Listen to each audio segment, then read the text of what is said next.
والسلام على من لا نبي بعده أما بعد فأعوذ بالله من الشيطان الرجيم بسم الله الرحمن الرحيم وإذ استسقى موسى لقومه فقلنا اضرب بعصاك الحجر فانفجرت منه 12 عينا قد علم كل أناس مشربهم كلوا واشربوا من رزق الله ولا تعثوا في الأرض مفسدين وإذ قلتم يا موسى لن نصبر على طعام واحد فادع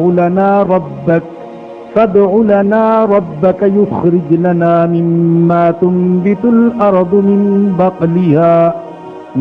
بقلها وقثائها وفومها وعدسها وبصلها قال أتستبدلون الذي هو أدنى بالذي هو خير اهبطوا مصرا فإن لكم ما سألتم وضربت عليهم الذلة والمسكنة وباءوا بغضب من الله ذلك بأنهم كانوا يكفرون بآيات الله ويقتلون النبيين بغير الحق ذلك بما عصوا وكانوا يعتدون صدق اللہ العظیم۔ آج ہم نے خطبہ میں سورۃ البقرہ کی آیت نمبر 60 اور 61 تلاوت کی ہے۔ ذکر بنی اسرائیل کا چل رہا ہے جو موسیٰ علیہ السلام کی قیادت میں مصر سے نکل آئے تھے اور اب جزیرہ نمائے سینا میں تھے، جہاں پر نہ رہنے کے لیے مکانات اور نہ کھانے کے لیے سامان اور پانی کی بھی قلت تھی۔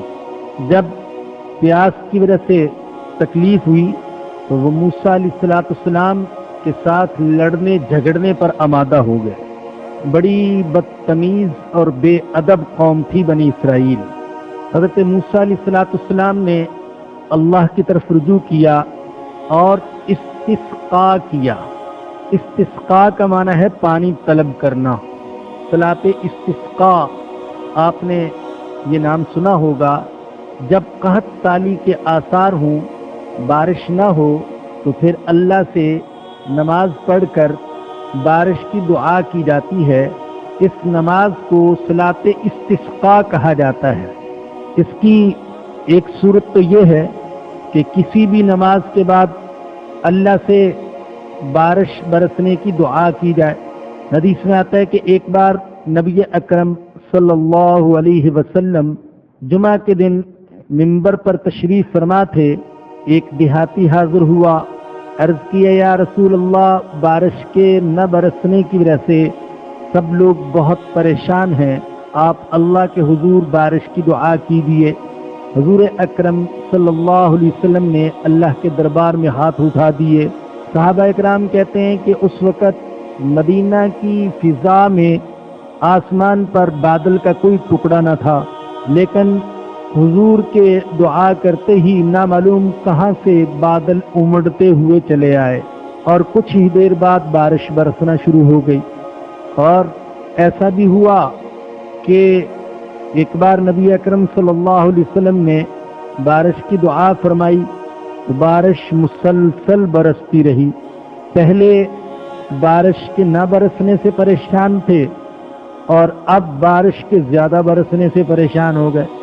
وہی عرابی پھر حاضر ہوا، عرض کیا یا رسول اللہ، راستے بند ہو گئے اور زیادہ برسنے کی وجہ سے بارش کے لوگوں کو تکلیف ہے۔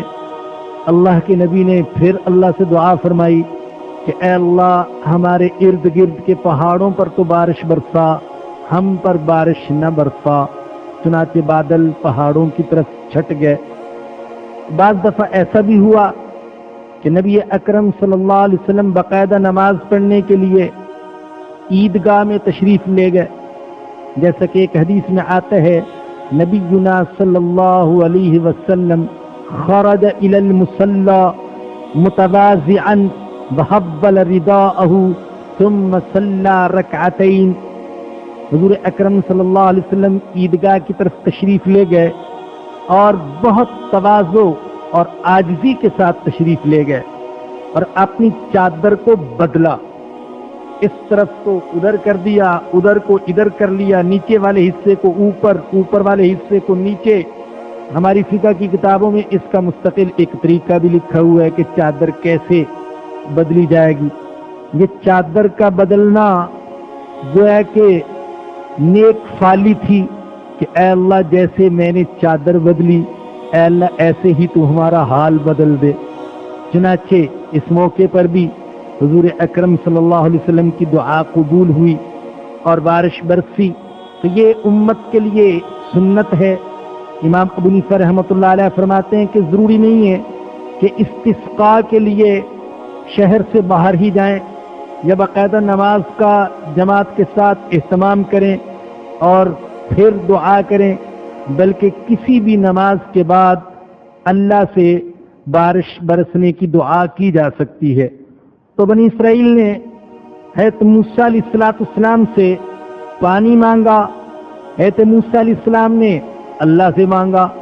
اللہ کے نبی اللہ سے مانگتے تھے، ہر چیز اللہ سے مانگنے کا حکم دیا، خواہ چھوٹی ہو یا بڑی۔ حضور نے صحابہ کے دل میں اللہ سے مانگنے کا اور اللہ کے دینے کا ایسا یقین بٹھایا کہ صحابہ اکرام فرماتے ہیں کہ ہم جوتے کا تسمہ بھی اللہ سے مانگا کرتے تھے، ظاہری اسباب بھی اختیار کرتے، کوشش بھی کرتے۔ صحابہ اکرام کی زندگی تعطل کی زندگی نہیں تھی، بیکاری کی زندگی نہیں تھی، رہبانیت کی زندگی نہیں تھی، لوگوں سے مانگنے کی زندگی نہیں تھی، لوگوں سے امیدیں رکھنے کی بھی زندگی نہیں تھی۔ ایک ہے زبان کا سوال اور ایک ہے دل کا سوال۔ جو اللہ کے نیک بندے ہوتے ہیں اور جو واقعی اللہ کے مقرب اور محبوب ہوتے ہیں، نہ وہ زبان سے سوال کرتے ہیں نہ دل سے سوال کرتے ہیں۔ دل کا سوال کیا ہے؟ انسانوں سے امیدیں رکھنا۔ زبان سے مانگتا تو نہیں لیکن امیدیں رکھتا ہے، شاید یہ مجھے کچھ دے دے، یہ مجھے کچھ دے دے۔ تو صحابہ کرام معاذ اللہ نہ بھکاری تھے، نہ بیکار بیٹھنے والے، نہ زبان سے سوال کرنے والے، نہ دل سے سوال کرنے والے، اور اللہ کے سوا کسی اور سے امیدیں رکھنے والے۔ ظاہری اسباب اختیار کرتے تھے لیکن ساتھ ساتھ اللہ سے بھی مانگتے تھے تاکہ صرف اسباب پر یقین نہ ہو، اصل یقین مسبب الاسباب پر ہو۔ وَإِذِ اسْتَسْقَىٰ مُوسَىٰ لِقَوْمِهِ، اور جب موسیٰ علیہ السلام نے اپنی قوم کے لیے پانی مانگا، فَقُلْنَا، ہم نے کہا، اضرب بعصاک الحجر، اپنی لاٹھی کو پتھر پر ماریے، فانفجرت منہ اثنتا عشرۃ عینا، پس اس پتھر میں سے 12 چشمے پھوٹ پڑے۔ حضرت موسیٰ علیہ السلام سے حضرت موسیٰ علیہ السلام نے اللہ کے حکم سے ایک مخصوص پہاڑی پر جا کر چٹان پر پتھر مارا تو اس میں سے 12 چشمے پھوٹ پڑے۔ جارج سیل قرآن کریم کا انگریزی میں ترجمہ کرنے والا بہت پرانا مصنف ہے، اس نے لکھا ہے بعض مسیحی سیاحوں کے حوالے سے کہ آج بھی جزیرہ نمائے سینا میں وہ چٹان موجود ہے اور اس میں 12 سوراخ ہیں۔ بعض سیاحوں نے لکھا کہ 24 سوراخ ہیں، گویا کہ اس طرف بھی اور اس طرف بھی۔ تو 12 چشمے پھوٹے اس لیے کہ یہ 12 قبیلے تھے، اور معلوم ہوتا ہے کہ پانی چونکہ زندگی کے لیے بڑی ضروری چیز، اس لیے پانی کا انتظام وافر بھی ہونا چاہیے اور ہر ایک کے لیے الگ الگ، تاکہ آپس میں جھگڑا نہ ہو۔ 12 قبیلوں میں سے ہر ایک کے لیے الگ الگ چشمہ پھوٹ پڑا۔ قد علم کل اناس مشربہم، تحقیق جان لیا سب لوگوں نے اپنے اپنے مشرب کو، اپنے اپنے گھاٹ کو، اپنے اپنے چشمے کو، اپنے اپنے پانی پینے کے جگہ کو۔ کلو واشربو من رزق اللہ، کھاؤ اور پیو اللہ کے رزق میں سے۔ پہلے پانی کے انتظام کا ذکر کیا اور اب جب پینے کا حکم دیا تو کھانے کا ذکر پہلے اور پینے کا ذکر بعد میں کیا۔ معلوم ہوا کہ کھانے سے پہلے پانی کا انتظام کر لیا جائے، مگر جب ترتیب آئی تو اللہ نے کھانے کا ذکر پہلے کیا اور پینے کا ذکر بعد میں کیا۔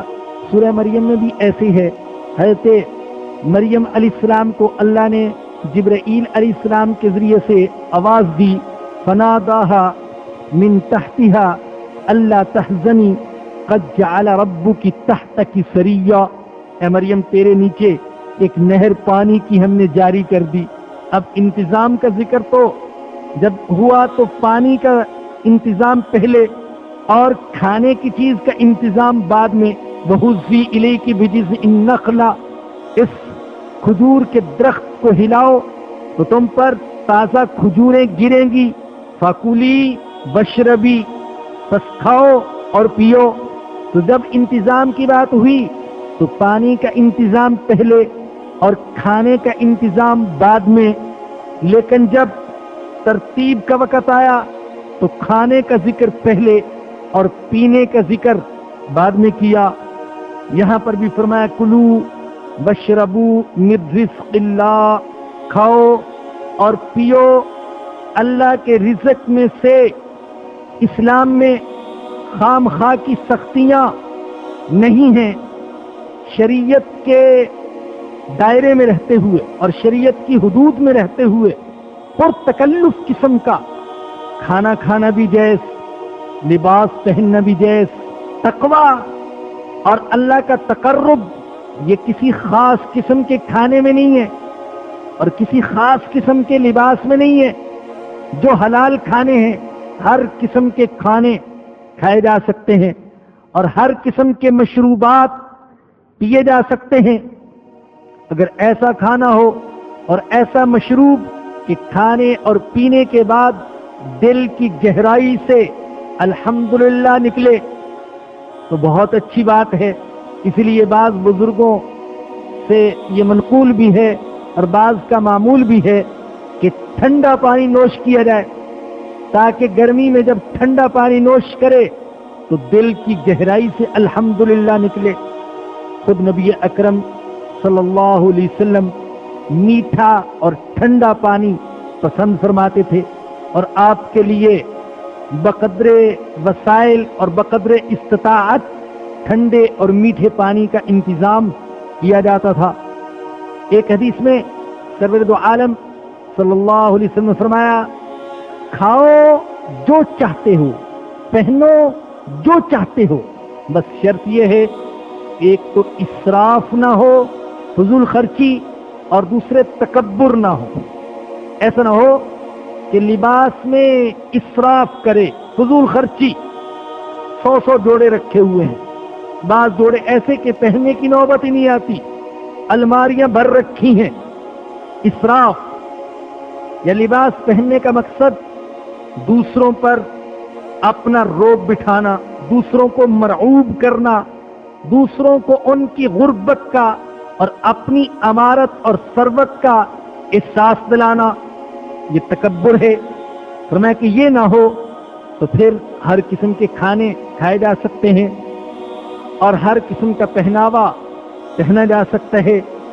البتہ اس میں شک نہیں کہ سادہ لباس پہننا اور سادہ کھانا کھانا یہ نبی اکرم صلی اللہ علیہ وسلم کی سنت ہے۔